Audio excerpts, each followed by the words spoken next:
হচ্ছে তোমাকে সেটাও বলেছি, তুমি আমার একটা কথা বিশ্বাস করোনি। আমি এখনো বিশ্বাস করছি না ছোট, ভাবতেই পারছি না, আমি ভাবতেই পারছি না এটা কি করে হতে পারে।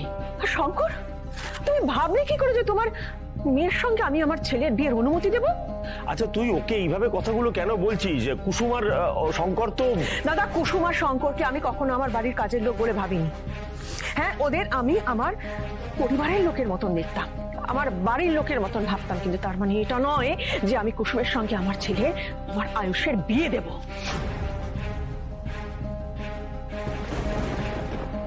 আর তার মানে এটাও নয় যে ওরাও নিজেদেরকে আমাদের সমান সমান ভাবতে শুরু করবে। এরকম কাজ তুমি কি করে করতে পারলে শঙ্কর? যে বাড়ির নুন খেয়েছো এতগুলো বছর ধরে, সেই বাড়ির সঙ্গে এরকম বিশ্বাসঘাতকতা তুমি আর তোমার মেয়ে মিলে কি করে করতে পারলে? না না না না কর্তামা, আমি বিশ্বাসঘাতকতা করিনি কর্তামা। সরে যা কুসুম, তুই সরে যা। কর্তামা, কর্তামা আপনি আমার কাছে ঈশ্বর, আমি ঈশ্বরের সঙ্গে বেইমানি করতে চাইনি। যেটা হয়েছে সেটা ভুল করে হয়েছে। এই ভুলের কোনো ক্ষমা হয় না শঙ্কর, এই ভুলের শুধু শাস্তি হয়। চলে যাও, কর্তামা বেরিয়ে যাও এই মুহূর্তে। এই বাড়ি থেকে তুমি আর তোমার মেয়ে বেরিয়ে যাবে। সারা জীবন তোমাদের দুজনের কারোর মুখ দেখতে চাই না আমি, এটাই তোমাদের শাস্তি। না কর্তামা না,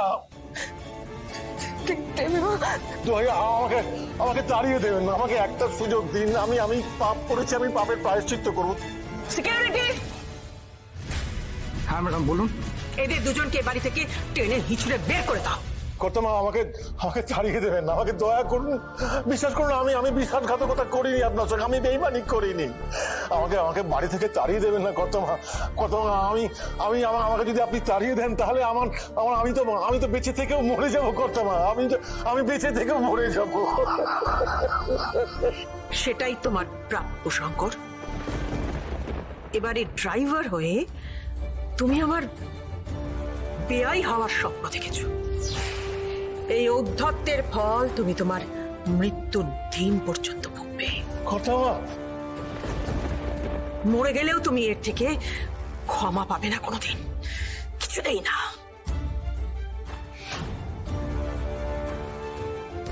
নিয়ে যাও ওদের। শঙ্করদা চলুন। কর্তামা বড়বাবু আমাকে বাড়ি থেকে বের করুন।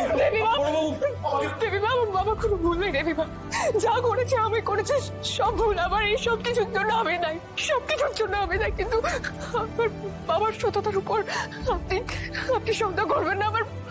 আপনার যা শাস্তি দেওয়ার আপনি আমাকে দিন, আমি কথা দিচ্ছি আমি সব শাস্তি মেনে নেবো, শুধু আমার বাবাকে বাড়ি থেকে...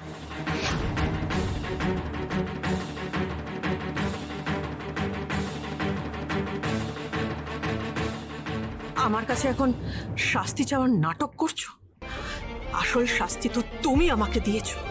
এতদিন ধরে তোমার জন্য আমি কম কিছু করিনি কুসুম, তোমাকে নিজের মেয়ের জায়গা দিয়েছি, এই পরিবারের একজন ভেবে তোমাকে আগলে রাখার চেষ্টা করেছি। বাকি সবাই তোমার দিকে আঙুল তুললেও আমি তোমার কথা বিশ্বাস করেছি। আমি প্রত্যেককে বলেছি তুমি এমন কোনো কাজ করতে পারো না যাতে এই গাঙ্গুলি পরিবারের অসম্মান হয়, অথচ তুমি সেই সবের কোনো মর্যাদাই রাখলে না। তোমার বাবার মতন তুমিও বিশ্বাসঘাতকতা করলে। দিদি, এই সমস্ত ছোট লোকদের কাছ থেকে তুমি আর কি এক্সপেক্ট করবে বলো তো? হ্যাঁ, এই যে কুসুম ছোট সাহেব করে সারাক্ষণ আয়ুষের চারপাশে ঘুরে বেড়াতো। আমি তো তোমাকে বলেছি ও স্বভাব চরিত্র নিয়ে। আর এই সমস্ত সুযোগ সন্ধানী লোভী মানুষদের আমি খুব ভালো করে চিনতে পারি আর তোমাকে চেনানোর চেষ্টা করে গেছি দিদি, কিন্তু তুমি আমার একটা কথাও শোনোনি। গণবিবাহের আসরে তুমি আমাকে মেরে ধরে ধমকে চুপ করিয়ে দিয়েছিলে। তোমাকে বলেছিলাম যে এরা দুজনে বিয়ে করছে ওই গণবিবাহের আসরে, তুমি আমার কথা শোনোনি। দেখলে তোমার বিশ্বাসে কেমন বিষ ঢাললো এই মেয়েটা, তোমার ভরসার ফায়দা তুললো, এখন সুচ হয়ে ঢুকে ফাল হয়ে বেরোচ্ছে, বোঝো এবার? আপনারই বাড়িতে আপনার নাকের নিচ দিয়ে এত বড় কাণ্ড ঘটছিল, আপনার ছেলে বাড়ির কাজের লোকের প্রেমে হাবুডুবু খাচ্ছিল, তাকে বিয়ে করে নিচ্ছিল, আর আপনি কিছুই জানতে পারলেন না মিসেস গাঙ্গুলি? কেমন মা আপনি মা হিসেবে, এই বাড়ির কর্ত্রী হিসেবে সম্পূর্ণ ব্যর্থ।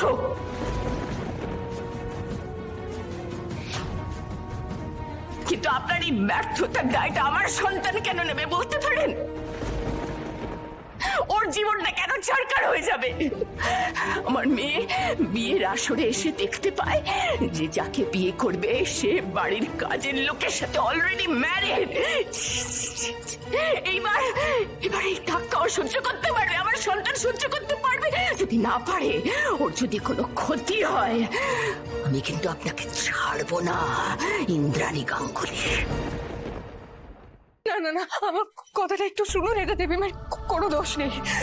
দেবীমা কিছু জানতেন না, সব ভুল আমার। আমি সব কিছু করেছি। আমার এই সত্যিটা বলে দেওয়া উচিত ছিল।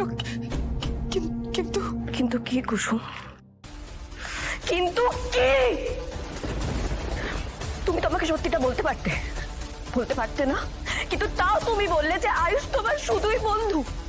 কেন বললে কুসুম? কি কারণে বললে? ও আচ্ছা, সত্যিটা বলে দিলে তো আমাকে হিউমিলেট করা যেত না, সবার সামনে আমাকে অপমান করা যেত না, তাই না? সবার সামনে আমার মা বাবার মাথা হেট করা যেত না, তাই না?